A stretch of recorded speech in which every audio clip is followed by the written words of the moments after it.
தவேகா வேட்பாளர்கள் வந்து விஜய் கட் அவுட்டை வச்சு ஓட்டு கேட்டாங்க. அப்புறம் விஜய் மாதிரி டூப் ஆர்டிஸ்ட்டை வச்சு ஓட்டு கேட்டாங்க.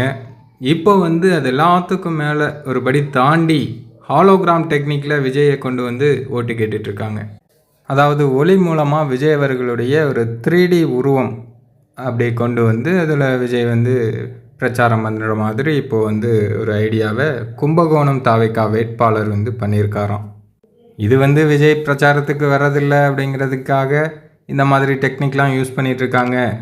விஜய் இந்த பிரச்சாரத்துக்கே வர மாட்டேங்கிறாரு அப்படிங்கும்போது ஜெயிச்சா மக்களை வந்து பார்ப்பாரா அப்படின்னு நிறைய பேர் கேள்வி எழுப்பிட்டுருக்காங்க. அந்த கேள்வி எழுப்புறதெல்லாம் இவங்களுக்கு தெரியுதா என்னன்னு தெரில. தவேகா தலைமை வந்து இப்போது இந்த கும்பகோணம் வேட்பாளரை பயங்கரமாக பாராட்டியிருக்காங்களாம். சூப்பர் ஐடியாப்பா, எப்படி இந்த ஐடியா உனக்கு கிடைச்சிது அப்படின்னு சொல்லி தலைமை வந்து இவரை பயங்கரமாக பாராட்டினதுனால ரொம்பவே குஷியில் இருக்காராம் இந்த கும்பகோணம் வேட்பாளர்.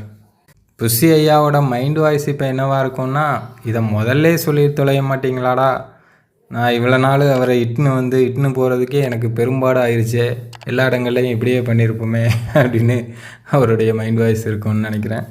சரி, இது பற்றிய உங்களுடைய கருத்தை கமெண்ட்டில் சொல்லுங்கள்.